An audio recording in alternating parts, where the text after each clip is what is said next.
Hello, I'm Adam Pacitti from Cultaholic Wrestling, and you are watching Tom Talks Rubbish. It's the place for interviews, wrestling reviews, and so much more.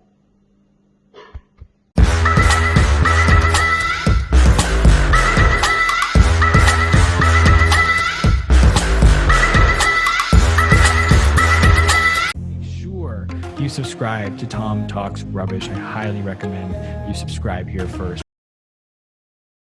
There we go. What's going on, guys? It's your boy, Tom Talks Rubbish, and I'm back with another interview.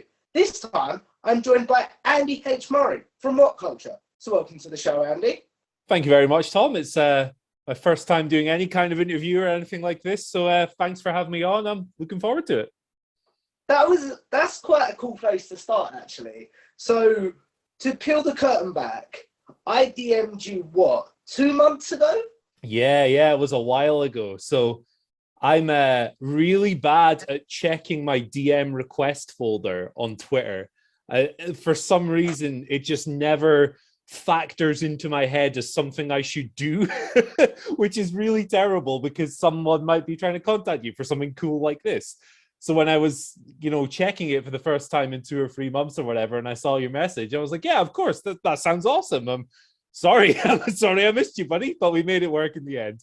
Yeah, and to peel the curtain back on my side, it actually made my life probably better because it means that I've in between that time, I've managed to get other interviews, and this is filling it up towards the end of the year now. Oh, nice one. So me kind of being bad at checking messages has actually created something positive in this case then. That's cool. Yeah, so it worked out quite well. So basically, as we start out here, how did you become a wrestling fan? Or were you a wrestling fan before you started with Whatculture? I was, yeah. I've been a wrestling fan. I'm really going to age myself here, but the first wrestling show I ever watched was the 1992 Royal Rumble. Crazy long time ago, almost 30 years ago. I was 4 or 5 years old, and I got the VHS tape, and I played it over and over and over and over, and then from there it just kind of spiraled to the point where I obviously wasn't old enough to go to the shop and buy my own videos and everything else. But every now and then my parents would surprise me with a Royal Rumble here, a WrestleMania there, a Survivor Series, or whatever else. But yeah, I've been locked in since 1992. That whole Royal Rumble show in general is like, I mean, the Rumble itself is like an all-time classic. It's a really great first show, I think, because you have the awesome Ric Flair stuff in the Rumble and the Real World's Champion and everything else. It's just a great Rumble and a good way to like introduce you to so many characters. But it also introduced me to guys like Roddy Piper, who's on the show, and who, I'm Scottish. I thought Roddy Piper was a legitimate Scotsman early in my life until some scamp told me he wasn't, and I was very upset. But yeah, man, I got into it through that. And like, I think when you're young and you see these larger than life characters, these Hulk Hogans and these Ric Flairs and even the Bushwhackers. I was a big Bushwhackers fan of all people. But yeah, man, that's kind of how I got into it, and it spiraled as I got older and I was like had access to like the internet and stuff in my teenage years. It really got out of control to the point where I just became really obsessed with the stuff. I've had, like a lot of people, I've had, a few periods where I've taken some time off, maybe like I felt burned out. Yeah, I become like a lapsed fan for periods. Like I remember when the Chris Benoit incident happened, I was like, oh, this is bad vibes. I'm gonna take a little break from this wrestling thing. And there's been a few other times as well, but for the best part of 30 years now, I've been into this weird little sport, and yeah, I love it. I'll be watching this stuff until I'm an old man and I'm retired. I can't get away from it forever. Fair enough. So how does that then become, I want to cover it for my job? So it's weird. Like I kind of stumbled upon this in a way because previously I worked in like finance, but before that some admin stuff coming out of university, and like I ended up losing a job that I wasn't happy in anyway in 2016, and it provoked a kind of period of reflection. What do I want to do next? Do I want to go back into this thing that was making me really, really unhappy and I didn't enjoy every day? But previously, about 4 or 5 years prior to that, I wrote for Bleacher Report covering football, as in Okay, our football, not the weird American stuff. I know what you mean. Are you a Yeah, football guy? I am. Yeah, yeah. Aberdeen are my team. Oh, very nice. Yeah. So it's like a whole history of like writing about football. I ran my own website based on Serie A for a while. I got another couple of gigs here and there. It was all like unpaid hobby stuff because that's what you had to do back in the day. If you wanted like a foot in the door writing wise or making content, you just kind of had to just make something of it. And it's kind of the same now, but I think there may be more opportunities. But like I had that in my past, and it kind of always been stuck in my head. Well, maybe you should try and do something writing wise professionally because you enjoy it, everything else. But I'd never really had the guts to like just quit a job and go out into the world because that's a scary thing to do. Dump yourself into the fire, per se. Yeah, exactly. That's a scary risk to take. So, long story short, I got to 2016. I had this period of unemployment. I was applying for loads of jobs just for the sake of having an income. I wasn't really getting anywhere. It wasn't really a good time. And then I saw the job listing for Whatculture,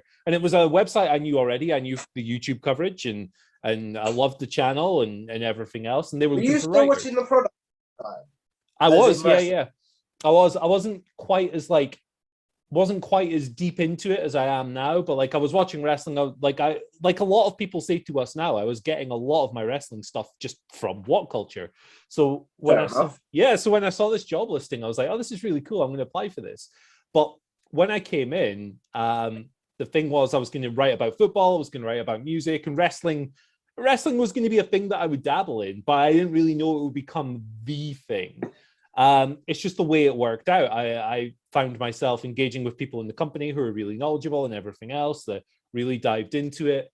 I spent like a year working from home before I moved down here. And yeah, man, it's just become this crazy thing that I've bungled into, really. I wish there was an example that I could sit here and go, hey, do this, and this, and everything will work out, and anything else. For me, it's kind of like a happy accident, but like, I love wrestling. I love writing about it. I have grown to love presenting. Presenting was a very difficult thing for me early in my career. But yeah, it's worked out quite well, I think. So if you say that presenting was something were you interested in presenting, or was it sort of like, I'll just stick with the writing, thank you very much? So I had the idea of like, because the plan was always for me to move to Newcastle to work out of the office for Whatculture and be in the group. Sorry, I should have asked you this beforehand. When you first started with Whatculture, were you still living up in Scotland? That's right. So I was working from home. It was only originally supposed to be for a couple of months. But then some stuff that happened family-wise, and I ended up having to stay in Scotland a little bit longer. But like the bosses and everyone were very accommodating, and then eventually I moved down. Yeah, at that point I was just writing and not much else you can do. Obviously with the pandemic, we found ways to work from home with videos and Zoom like calls. This. Yeah, exactly like this. But back then it was like, I'm writing all day, doing this is my job. But then I moved down, and the idea had always been there, kind of, to maybe if the opportunity to do video and audio and everything else comes up, maybe I'll explore that. And I just came into work one morning. I think it was about 3 months after I'd moved to Newcastle, and my boss was like, "Hey, we're gonna put you on a news video today." And I was like, "Oh my god, this is stressful." But I figured, why not? Why not make the most of the opportunity? If I'd said no, I would have been limiting my personal growth. I would have been limiting my opportunities in the company, and it was a chance to collaborate with my friends and everything else. The first few months of that were a rough experience. I don't think I was a natural presenter at all. It took me a while to get going. But I think everyone's the same. Kind of like once I mean, you've probably found it with your interviews and stuff, right? The first few, you're a bit like, oh, am I doing the right things? But you get into a good groove with it. You shake off maybe some things you weren't happy with. And I've been doing the presenting side now for, wow, it must be about 4 years. It's kind of crazy to think about. It's like, to tell a story about myself, and I apologize for people that have heard this story on my channel before, but the first big interview I got via Zoom was Adam Pacitti. Ah, nice. So, but the story behind that was he literally messaged me about an hour being like, because I'd put up a dream list of interviews, and he messaged me being like, I can do it tonight if you want to do it. Oh, nice. I was like, looking back now, I've told this story before, but because he offered me 2 different days, it was either that night or another day. Yeah. I should have said, you know what, I'll take the next day and prepare. Do you know what I mean? Yeah, absolutely. Absolutely. But then I was like, if I don't take it now, it'll be like, oh, he might not be available for 6 months.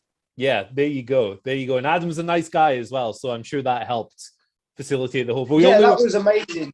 Yeah. But as you were saying about videos that you look back on and are like, I don't like that. Yeah. Or I've grown a lot. Definitely, if I watch my Adam interview now, it's like, learn to shut up, Tom. I'm the exact same. I think, like, I always say that if you look back, and you know, a lot of other people have had this thought as well. This isn't my original brainwave or anything, but I think if you look back at your old stuff from like 2 or 3 years ago or however long, and you aren't seeing things you could improve on, that means you haven't grown. So I think it's good. It's positive. I look back on my early videos and I cringe harder than I've ever cringed before, but I think that's a sign of progress and learning and everything else. And yeah, it's a really enjoyable process once you get into it. And yeah, I mean, I love the job. I can't really complain about anything. I get to work in wrestling. It's really cool. Fair enough. So are you full-time wrestling now, or do you do some stuff for Whatculture Films, Whatculture Gaming, or are you just full-time on the wrestling channel now? Full-time wrestling, all wrestling every day. Sometimes, you know, a little project might come up on another channel and they might need somebody and I'll jump in. Like I did a bunch of music stuff like last year when that channel was on the go. It's kind of been put on the back burner a little bit now, but I do little extra bits and pieces as and when required. But wrestling has taken over everything pretty much. Now that I do a lot more news stuff, because wrestling news is so crazy at the moment, it's just I just don't have time. I just don't have time for anything else. But like I'm always open. Like I never want to be the guy who only has like one hot. Like I'm really into music and everything and films and everything else. It's just the way wrestling continues to evolve and grow. It's taken over my life, to be honest, man. Fair enough. So speaking of it overtaking your life, how do you feel like, because you've done wrestling stuff for 4 years now, roughly, we think that, right? How do you think that's affected your, and fandom sounds so cheesy, but you know what I mean? Yeah, no, I get you. Like, I get you. I actually think about this daily because it's a tough balance when you have to sit there and like we do, we have to watch Raw, SmackDown, NXT, AEW, Rampage, Dynamite, keep up with New Japan and Impact and everything else. It's a lot of content you're consuming every week, and it's very easy to become burned out on that. I think like if I wasn't in this business right now as in the way that I am, I would probably be sitting there and fast forwarding through things that I wasn't interested, like taking shortcuts and trying not to get burned out, basically. But what would you? That leads me to a question I had written down actually. What would you be watching if it wasn't required viewing? Let's put it that way. So I like the 2 AEW shows. Like Dynamite, I think is a good show every week. They reward you for paying attention, and I appreciate that as a viewer. It's not a perfect product. I write a review for the website every week where I have my little criticisms here and there, but I enjoy that. I would definitely keep up with that and Rampage. I would watch SmackDown every week. I think it's a good show. I love the Roman Reigns stuff. There's layers and everything else to the show that I really enjoy. NXT 2.0 is very weird, but I kind of like that. So I would probably, that's probably one I would pick and choose for. Raw is kind of a hard sell a lot of weeks because it's 3 hours and it's a lot of rematches and everything else. I don't like to fall into the trap of just going, oh, this is rubbish, this is awful, or whatever else. I try and keep my criticisms constructive with the show. But that's the one I would be most tempted to kind of shutter over here unless I hear about a cool match or a cool angle that's happened online. I would always read the results and stuff just because I like to stay informed. But AEW would definitely be very near the top. New Japan post-pandemic, maybe that'll come back into my rotation a little bit more. I've kind of fallen out. But so I like to watch a lot of weird Japanese indie wrestling as well. So I love companies like DDT and Noah. Like I think that getting into those companies has been really key for me to preserve my fandom while also covering the American stuff, because it's like you go. Is that home. because you're not covering it? Yes, I think so. Because you're not looking at it through the same lens, right? You don't need to watch these matches and go, I don't need to examine them. I don't need to break them down in an article. I don't need to go, okay, this was a flaw here, this problem, blah, blah, blah. But this was good and that. I can just sit and kind of turn my brain off a little bit, and just consume it, let it wash over me. I don't have to think about it. I can just enjoy the good matches and everything else. And I can skip the things I don't want to watch, and it's a good time. I think that balance is really key, because if you stay in this job and you examine everything, every single little thing, well, that's tiring, and you don't want to get tired with something that should be fun and also a hobby. So that's been critical. I watch a lot of weird, obscure stuff that no one cares about, but that's me. I'm a weird guy and I've got strange tastes. So there you go. Okay. So, like, what is the thing at the moment that stops you from, I mean, you may have covered this in that previous question, but what is the thing that stops you from getting burned out at the moment? Like, do you strictly watch wrestling when you're at work? Do you have like cut-off points through the night where you don't go on social media, or you don't have wrestling on at home? Like, what's your process for not getting burned out? So there's a bunch of different things. I think the variety is definitely part of it. The watching, like, just as many different companies as possible, different styles, different countries, different just whatever else. Because if you're watching the same thing over and over, it's very easy to get sick of it. So I try and spice my mix up, and I'm always looking for new things that are different and cool. But yeah, like things like you mentioned there, I think taking little breaks from social media is a good idea.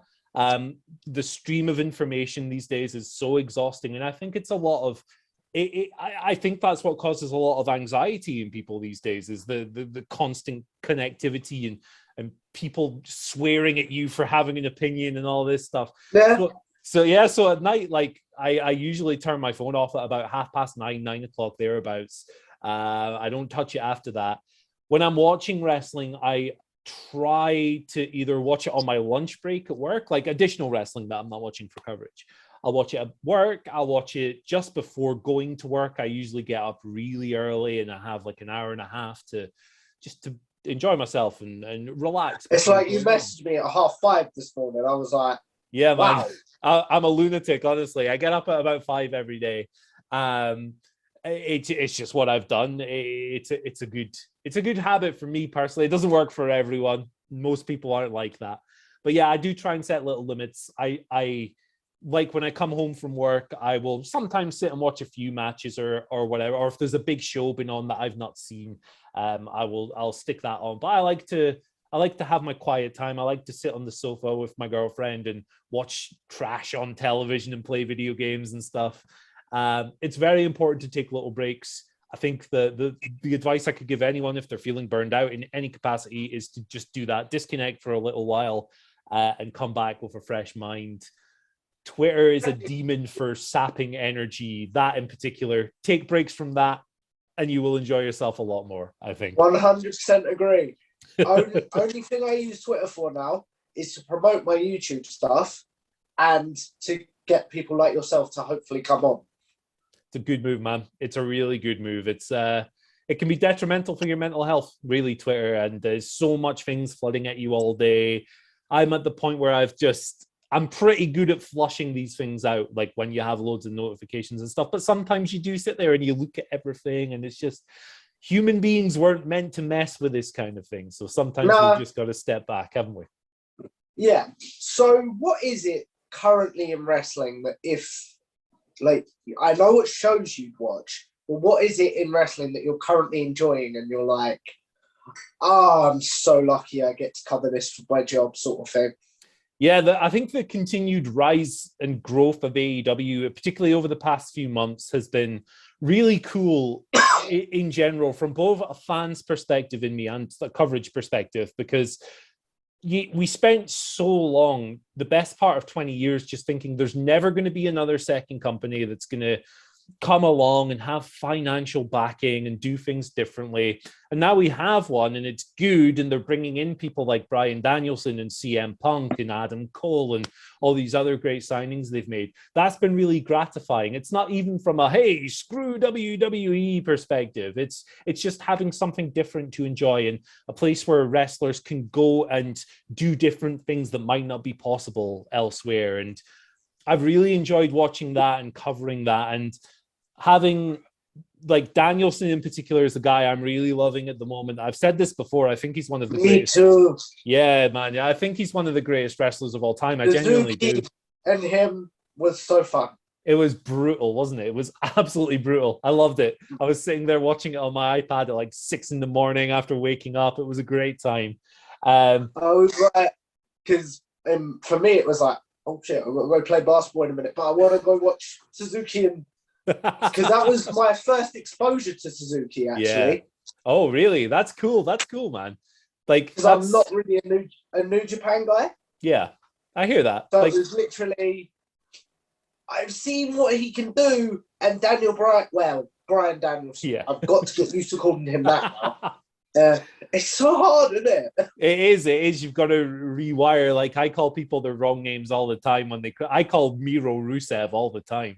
But yeah, man, like watching Danielson, and like, I loved Daniel Bryan in WWE, don't get me wrong, but he's a different animal now. He's a bit more violent. He's a bit more hard hitting. And that's my kind of thing. But there's loads of stuff I lock into, and I really still get a massive kick out of the Roman Reigns character and storyline and everything else. I think it's taken a while for him to get there with the babyface run that didn't go to plan, but I think he's doing the best work of his career right now. And it's really cool because by all accounts, he's a lovely guy behind the scenes and everything else. So it's nice seeing people like that succeed. There's just all kinds of other things that I love. Britt Baker's work as AEW Women's Champion. I think she's been tremendous.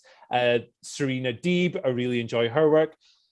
And then, like, seeing Drew McIntyre, a Scottish guy, doing well again is so awesome. I was just going to ask you about that. Yeah, that's awesome as well, because it's like, hey, I thought Roddy Piper was a real Scottish guy for years, but now we've got an actual one, and he's been WWE champion. All kinds of things like that. I think, the New Japan was a big love of mine for a long time, but I think it's suffered somewhat in the pandemic. I still enjoy guys like Shingo Takagi over there and Kazuchika Okada and whatever else. And but the American wrestling stuff over the past couple of months in particular has really picked up for me. Having CM Punk back is really cool as well, Didn't even cover that, did we? We didn't even mention that. And it's like one of the biggest stories of 2021. There's just so much going on at the moment that it's kind of hard to keep up with every single part of that. But I enjoy a broad spectrum of stuff. I actually kind of like NXT 2.0 as well. I'm not going to lie. It's kind of silly. Is that actual like it, or is it like an ironic sort of? I think it's a bit of both, because some of this stuff is weird and it's not going to work. Like, you've got Joe Gacy over here doing a gimmick that's probably not going to take off, and you've got other things, but it's just different. It's a little bit strange. It reminds me kind of the wrestling of my childhood, like the New Generation era, where it's wacky. It's wacky characters. And Andre Chase is a university lecturer, and Tony D'Angelo is a Sopranos character. I think the novelty will wear off, but for now, it's just light entertainment, and I'm kind of into it. I know what I meant to ask you during when we were talking about burnout and stuff now. So my interviews go all over the place. I do apologize. It's okay, man. Like, is sort of taking like shows off, because I know you took Grand Slam off of work, didn't you? I did, yeah. So is taking shows off of work to enjoy them as a fan, does that help keeping the fandom alive? That was really hard to think of the words there. I get what you mean. Yeah, I think it does. I try not to do it often, because we've got to cover stuff, and I don't want to let the team down and everything else. So I always I get you completely. Yeah, so I always make sure that there's like plenty of people going to be available and everything else. But a couple of times a year, I will just take a show off and just consume it and enjoy it, and not have to write an article about it afterwards, and just relax. And maybe I'll stay up till 4 a.m. because they're on at silly times. I think it's not crucial, but it definitely helps for sure. Okay, so because you took Grand Slam off, did you feel like, did your brain, whilst you were watching it, did your brain automatically go into work mode? Like, did you start writing notes, sort of thing? It definitely does. It definitely does. Like the cogs start turning as soon as you see like, oh, look how he's selling that arm. That's great, isn't it? Oh wow, it's really paying off that spot earlier in the match. But you kind of learn how to shut that noise off, and you still just get lost in the moment. I think, like, I still really love covering shows. I love watching it as a fan as much as I love watching it as like an analyst. Both equally, I get an equal level of joy from it. But the cogs definitely start turning. I think it's impossible to completely shut it out completely once you begin. But it is a different experience. It's a little bit more casual, and I'll continue to do that whenever they announce these crazy shows. Okay, so are you glad that you took Arthur Ashe off? I think so. Like, I'm not gonna lie, when it came to the next morning, I did have a bit of regret that I wouldn't be able to cover it during that day. But then I was like, come on, Andy, you've got a day off. Just, you can relax sometimes, man. It's okay, Andy. Just be chill. Sometimes I'm my own worst enemy with stuff like that. But I think overall, is that through guilt? I'm not sure, to be honest. I think maybe I'm just a little bit too ambitious. I don't want to do everything at once, and I want to pile on all this work and everything else. But then at the same time, I got to watch an incredible 30-minute match between Kenny Omega and Bryan Danielson. That was on that show. Yeah, man. Like, it was just a really good vibe, listening to the crowd and everything else coming through. And because, like, a couple of weeks before, I'd done the Rampage show with CM Punk's return, and myself and Ben Roy from the channel did the live stream. Completely different experience, both equally gratifying. But yeah, it's all about balance, really. It's all about balance and finding different things that work for you, and this is one that works for me. Okay, so you talked about staying up for the live streams and stuff like that occasionally. So do you do that for every pay-per-view for Whatculture, or just when occasional ones? Occasionally.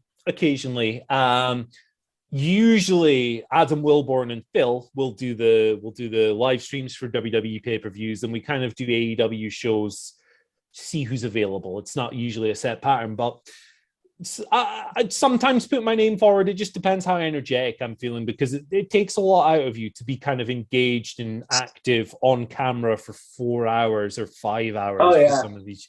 So tiring, man. It's so tiring. So there are some weekends where I'm just like, ooh, I would quite like to just sleep instead. And then what I'll usually do is, if I'm not working a stream, I will wake up a few hours earlier, watch the pay-per-view before work. Sometimes I like to stay online and follow Twitter while the show's going on. Sometimes it just all depends on what I feel like, or if the boss needs me to do something, usually I'll just do it. But I've done probably about 3 or 4 of those this year, of the live stream type things. I might end up doing Full Gear next month as well. I think if I did... We'll know by the time this goes out, I'll say that. Yes, there we go.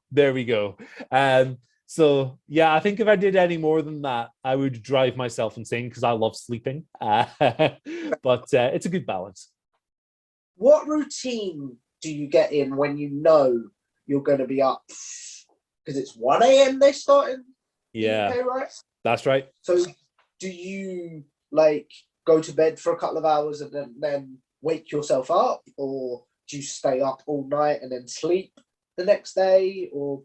So... I always have this grand idea of sleeping for 2-3 hours before the show and then starting work. It never works for me. It never happens that way.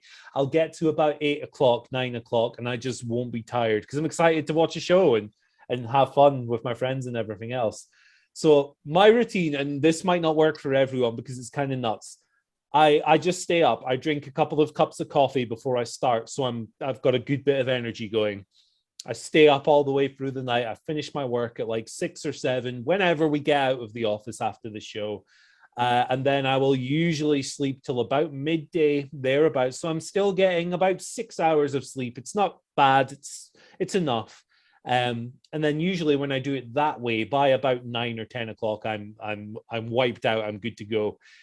Sometimes the tiredness carries through into the second day, but you've just kind of got to roll with it and get through it. A lot of my colleagues and stuff will be able to get that sleep before the shows, but I'm not wired that way. I wish I was. I'm just not. Just to put this out there, I'm hoping in 2022 to have more of your colleagues on. So hopefully I'll be able to learn their routines as well. Absolutely, man. They'll tell you all about it, and they're very different to mine. Fair enough. So, like, we've covered like what you watch currently for wrestling, how you got into Whatculture and stuff. But one thing I'm curious to know from the Whatculture guys is about Cultaholic and the split there. Because can you help me with timeline? How much interaction did you have with the Cultaholic guys? So very little, really, very little. So while I've been employed by Whatculture since June 2016, like I said earlier, like a year of that was working from home. So I moved to Newcastle in August 2017. And by that point, the wheels for their plans and everything else were already in motion. So I think I was in the office with those guys for maybe a week, maybe 2 weeks. And then obviously the split happened and everything else. And very little interaction with those guys in person, few conversations here and there. Yeah, very little crossover at all. It was kind of like I moved down and then 2 weeks later, all the wrestling hosts that I enjoyed watching and everything else were gone. And I was like, oh my goodness, what have I uprooted my life for here? But we've been very fortunate in that both groups of people have been able to succeed. Like they're doing great things on their channel and have been doing for like 4 years now. They're doing great. And we've been able to weather the storm and get through it and continue pumping out our kind of content as well. So I wish I could have worked with those guys for longer, because I think I could have learned a lot from them with regards to hosting and presenting and everything else. They're all extremely talented at what they do, and I've got nothing but respect for the stuff they put out. But the world works in weird ways, so I only got a couple of weeks crossover. Do you think, and you may not be able to answer this question, but do you think, or in your mind at least, was there any sort of resentment of them moving on, or was it like, we wish you the best, like we only want to see you do well sort of thing? I don't think there was any resentment. I think, like, from my personal standpoint, moving down, I was just a bit like, whoa, what the hell's going on here? Is this place falling apart? What's happening? I was confused by what was going on.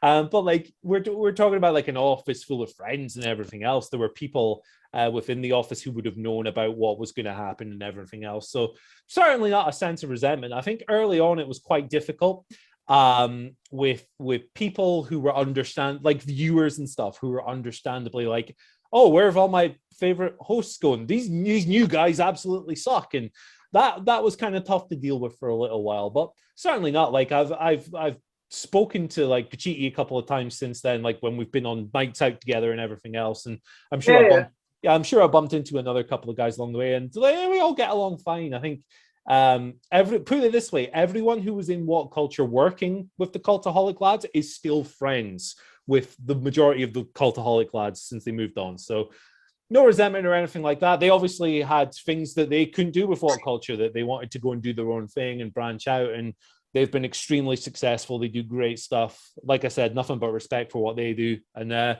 it's cool that we've been able to carve out two companies who occupy a similar niche instead of it just being I think that's cool. So how different, as someone that was a viewer of Whatculture, I hate calling them the originals, but you know what I mean? Yeah, they are the originals. They're great at what they did. They put us on the map. Adam, Jack, and them lot were there, and then now your contingent of yourself, Adam, and I'm trying to think of other presenters, but names have really slipped me right now. Simon. Yeah. What your contingent? How different do you think the two versions of What Culture are? Man, it's interesting to think about because their content is obviously what built the foundation for what we do today. So I don't think we've strayed too far from that. Maybe the tones are a little bit different. Maybe some of those guys have different senses of humor and different presenting styles. And, we do a lot more news and stuff now that we necessarily weren't doing back then. They obviously do their own news shows and they do a couple a day and they do very well and everything else. But it's just different guys with different personalities, I think. The content is always reflective of the people presenting it.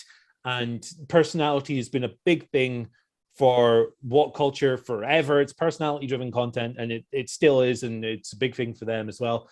It's just different senses of humor, different kinds of guys with different views on wrestling. And I think it's really cool that we now have, instead of 4 or 5 original hosts, we now have a bunch of different people spread over a bunch of different places. I think if you're into this kind of wrestling content, there's going to be something for you no matter what channel it's on. It's good for the entire content sphere in general.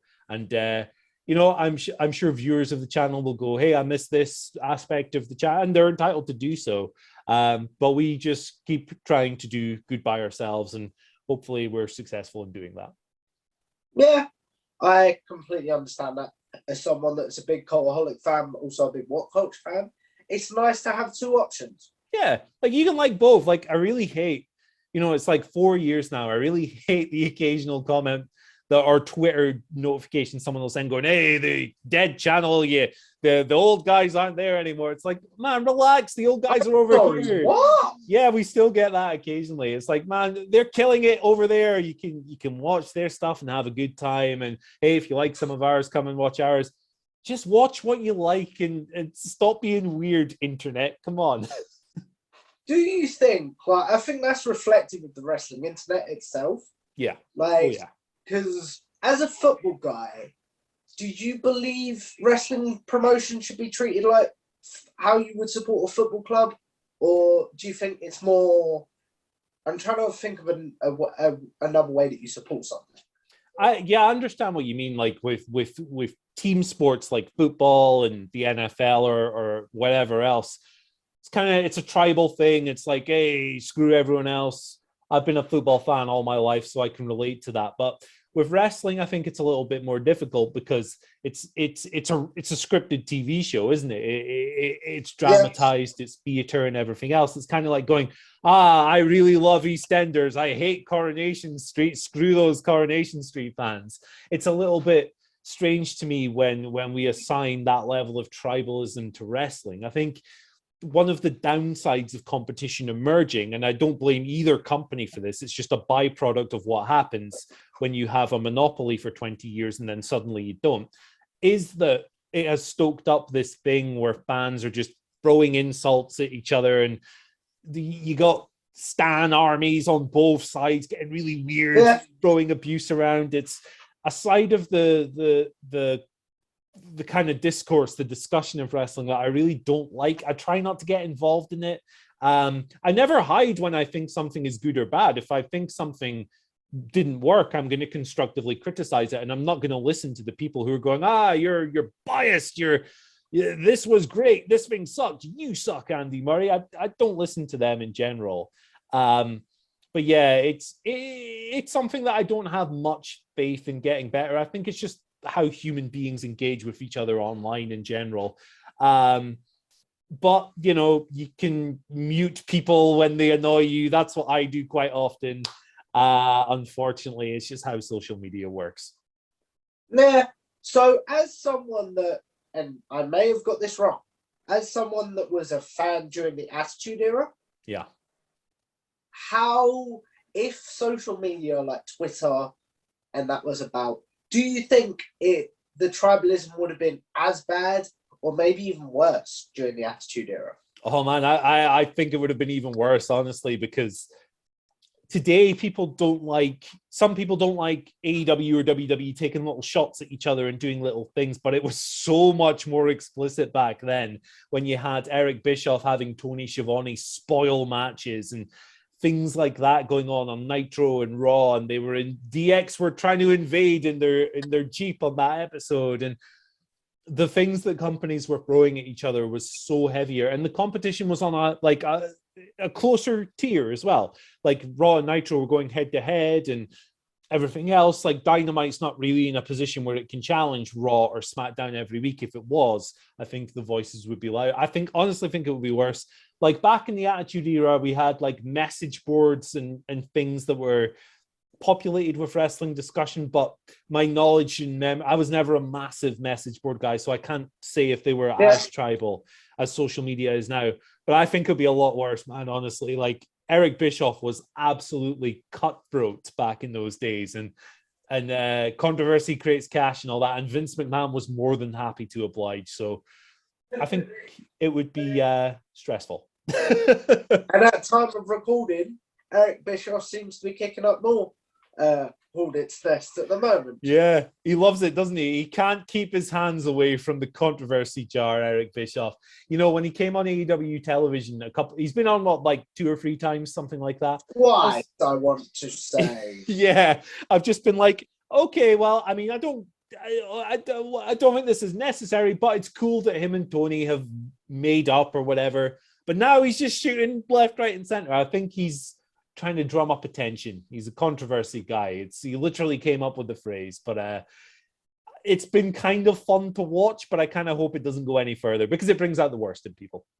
Yeah, and as we say, you can imagine what social media would have been like if it was a thing during the Monday Night Wars. Yeah, it would have been. So as we wrap this up, because we've been going about 45 minutes, and I like to keep my interviews 45 minutes to an hour, just because that's what YouTube likes for some reason. So I'll ask you again at the end of the video, but what can specifically the people find you on series-wise? Series-wise on Whatculture, I do the news video every day, every morning, me and Adam Wilborn, unless one of us is on holiday. And that's kind of my baby. That's what I put most of my time into. I write most of the news articles for the week for the website. I'm the news guy. You can catch me there every single day. We do the podcast version of it as well. It goes out automatically. You'll get at least one video on that front. On the website, I do AEW Dynamite Ups and Downs, the written article. It's separate from Simon's wonderful video every week. It's a different perspective. I was just going to ask you that. So basically, you do the written version of what he does, but you won't give, for example, I'm trying to think of a segment. He might have given something a down that you might give an up then. Yeah, exactly. And I think that's part of the appeal. It's kind of like 2 different perspectives, 2 guys with different views on wrestling. So you can go and get Simon's, you can come over here and get my opinion. I think it's a cool blend and it works out well. Learned a lot from Simon, like indirectly. I've never told him this, so this is new information, but from like the way he presents his videos. He won't watch this, you're good. You never know, man. You never know. He's a nice guy. He might seek it out. But the way he prepares his work and scripts his work and stuff, I've learned a lot from just being around him in the fleeting opportunities I've been able to do that. So yeah, those are my 2 babies, the news, the ups and downs articles. Sometimes you might see me pop on a podcast if one of the lads is off work. Sometimes you might see me doing an editorial. But for the most part, the 10 Things We Learned series as well, don't you? That's right. I do that quite often, particularly for Dark Side of the Ring. This week, obviously, it'll be a while behind by the time the video goes out, but I'll be doing the steroid trial one this week, which I'm sure will be a lot of fun. I can't wait. This is the one that I've been looking forward to. Yeah, definitely. It's going to be one of the most interesting ones. It's such a big topic that WWE have done a really good job of just kind of ignoring that one, brushing that in the past a little bit. So it's going to be really interesting to see what comes of that. This is going to sound awful, but I'm interested to see what the fallout will be. Yeah. Because obviously we saw the fallout of the plane ride from Hell 1. Yeah. So that will be interesting, might not be the right word, but you know what I mean. I know what you mean. It's good. These shows always open a lot of people's eyes, like younger fans in particular, who aren't old crusty dudes like me, who were fans back then. People will be learning this information for the very first time. So yeah, I'm totally with you. I'm looking forward to seeing what kind of wacky takes that people have on this. So what we will say is, oh, wasn't that a great episode? Or, oh, that episode was terrible. There, we've covered all bases. Yeah, exactly. And there'll be a broad range. Exactly, because it'll be just my luck that it's like the worst episode of the season or something, and we've been bigging it up. Yeah. Hey, we've all been there. I remember when they did the Ultimate Warrior one, a lot of us were really excited for that. And then when it came out, it was just like, oh, okay, this wasn't necessarily anything new. So, hey, here's hoping it's awesome. I think it will be. Yeah. So as we wrap this up, this is a little segment I like to call generic wrestling questions. Okay. So like, I'll ask you your favorite match, your favorite pay-per-view, and etc. Sure. Favorite match of all time. Favorite match of all time. Okay, so my nerd answer is Tomohiro Ishii versus Katsuyori Shibata from New Japan in 2013. But my other answer for like American wrestling or whatever is Hulk Hogan versus The Rock from WrestleMania 18. Ooh. I love that. That's that. actually a match that, believe it or not, I got a lot more of appreciation for because of the pandemic. Yes. What, like the crowd noise is so overwhelming. And when you watch that in the empty arena era, it's like, oh, this is how wrestling is supposed to be. I told someone this the other day. It's a very basic match. So if you watch it with the sound off, it's not as good. Yeah, absolutely. I think it's the classic example of how a crowd can enhance a match because they don't really do much. They look around and they just control that crowd like expert conductors. It's genius, and I love it so much. Because of how, I guess, tightly micromanaged WWE is nowadays, do you think that's a match that could ever happen in 2021? Wow, it's hard to see something like that happening again, isn't it? Because everything is road agented, like you say, and it's do this spot here, we're going to plan this out, we're going to yada, yada, yada, yada. And crowds these days, like, that match was kind of like a perfect storm in terms of star power as well, wasn't it? It was two of the biggest stars of all time colliding, a match we never saw would happen. We don't have figures that kind of, we have stars these days, but they're not stars on the level of Hulk Hogan and The Rock. So it would be extremely difficult. I don't like to ever say never on things like these. Like it could never happen these days, but it would take, I think, honest to goodness, I think it would take The Rock coming back for that to happen. The only way I could have seen it happening was during Cena Roman. Like, yes. That was the only way I could have seen that happen.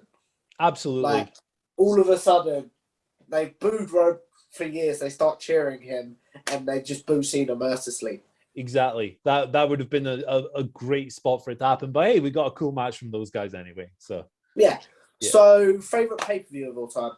Oh wow, I bet everyone says this, but it's an honest answer. WrestleMania X7. That's a common answer. Very common answer for a lot of people, but it's just the gold standard for WWE pay-per-views. It's got everything you could want. I mean, even the hardcore match with Kane, Big Show, and Raven. Sorry, not Rhino. It's just great fun. You got technical matches on the undercard. You've got wars like Triple H versus The Undertaker. You've got TLC, which is chaos, and then you've got the big main event, Steve Austin versus The Rock. Another one of my favorite matches. And it's also it kind of in a way feels like the end of the Attitude Era because you get Austin shaking hands with McMahon to close the pay-per-view. It's a big exclamation point on everything that had happened up to that point. It's a classic, but I've always got nostalgia for the 1992 Royal Rumble as well because it was my first show and because it's a really good time. I don't normally ask this, but because you brought up a Royal Rumble pay-per-view, favorite Royal Rumble? 1992. It's got everything I love in it. I rewatch it every year, but I will say a close second would be 2001. again, it's a lot of people's favorite one, but it's so much fun. You get the great Kane stuff. You get wacky moments like Drew Carey. The returns like Kurt Hennig are fun and everything else. But like, I'm one of these guys who thinks there's no such thing as a bad Royal Rumble. I love them all. But I agree.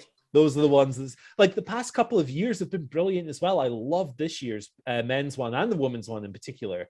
Rumbles rule. If you don't like Rumbles, there's a chance I don't like you as a person. So I feel like they made, well, obviously we're not going to spend too much time on this year's Rumble because that would be nearly a year ago by the time this video goes out. So, but I do feel like they made it work considering it wasn't in front of fans. They did the best they could. Yeah, absolutely. And like, you got gratifying winners, people winning that you wanted to. Edge is a great story. Bianca and Rhea Ripley as the final two was so much fun. They really do a great job with the Rumbles, and for all we can criticize, Christian, yeah, it's crazy to think about that, isn't it? That Christian was in WWE technically, and it was his first match in 7 years. They do a good job with the Rumbles every year, I think. I saw a stat the other day, speaking of Christian, and we've gone off on a massive tangent. It's all good. I do apologise. But he is the only wrestler this year to wrestle for WWE, AEW, Impact, and somewhere else that I can't think of right now. Yeah, and he would have main evented, I guess, technically in all three, right? Oh, sorry, no, he's the only one to have main evented for WWE, Impact, and It's crazy to think about that when even like a year ago we thought he'd never wrestle again. Good for Christian. I love Christian. I always have. Yeah. So the question that I always end on. Oh wait, no, I didn't ask you a favorite superstar of all time. And favorite superstar. Roddy Piper. Roddy Piper still my favorite. It's just, I think when you latch on to somebody that you can identify with, because I thought Roddy Piper was Scottish, he played the gimmick, the character on TV. It's very hard to break that attachment. He was the reason I got in to wrestling and everything else, and I still love revisiting some of his old work. One of the greatest heels of all time. He's a babyface on the 1992 Royal Rumble, which is a different flavor of him. But I love Roddy Piper. My other answer is Tomohiro Ishii from New Japan, because he's everything I like about pro wrestling. But yeah, always goes back to Piper. Love the guy. And rest in peace, of course. Definitely. And then the question I always end on, Andy, is with YouTube, obviously, we're all going to live forever in some respects, provided YouTube doesn't self-destruct or what have you. So what is one video that you're like, if the powers that be at Whatculture could take that down, or one that you're like, maybe don't watch that, I've improved a lot since then, and then what is one that you're like, I'm really happy with that, go watch that if you want to see my body of work? So one that there's a bunch of like early news videos and stuff, but they're quite hard to pick out where I'm like really nervous and quite jittery on camera. But one early list that I did, I think it was about 2018, early 2018, I did a video ranking every Bullet Club member at the time. And a comment that always comes back to me is that I said I didn't find Hangman Page particularly engaging or particularly interesting at that time in his career. Now, of course, I love him. He's great. That answers my follow-up question. Yeah, he's awesome. Now that he's becoming one of the hottest stars in wrestling, a lot of people will take that out of context and go, hey, Andy, remember when you said this? I was like, man, it was 3 years ago. Leave me alone. I think he's great now. He's improved loads. He's going to be world champion. It's going to be awesome. But yeah, that Bullet Club list, I would fire. We'll know by the time this goes out. We will indeed. Maybe he will be world champion. But if I could fire that list into the sun, I would do that in a heartbeat. Get rid of it. I don't need to see it ever again. Although maybe I should do a new one and right the wrongs of the past. Maybe That'd be fun. Yeah, maybe I'll pitch that to the bosses tomorrow. Good stuff. As far as one that I'm particularly proud of, I'm proud of my work covering the Dark Side of the Ring series for sure. they're difficult topics, and it's not original content. It's me reacting to something that's been on TV. But I like to think that I am able to absorb the key stories and the key players and present the information in an empathetic way to our audience and in a way that gets people talking without stirring up bickering and fights and everything else. So I'll pick a recent one, the plane ride from hell video, the one that I made covering that episode. Throw that out there. I think it's some of my best work, and I really love covering those shows. I love diving into difficult topics, and that was certainly one of them. Okay, so obviously, as we wrap this video up, remind the people what they can find you on, your social media and channels, etc. So you can find me everywhere on all social media platforms. Well, I say everywhere, I mean two. Twitter and Instagram, it's the same handle. It's Andy H. Murray. We do the H stands for gimmick on the news videos every day. That's where you can find me. I'm always chatting rubbish all over the place on both platforms. Find me on What Culture Wrestling on YouTube.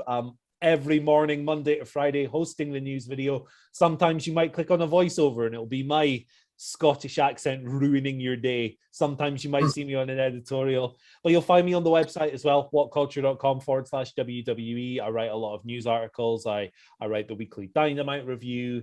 Those are my outlets. Those are where I do my work. Come and see me. We'll have a great time. Just don't insult me because I will mute you.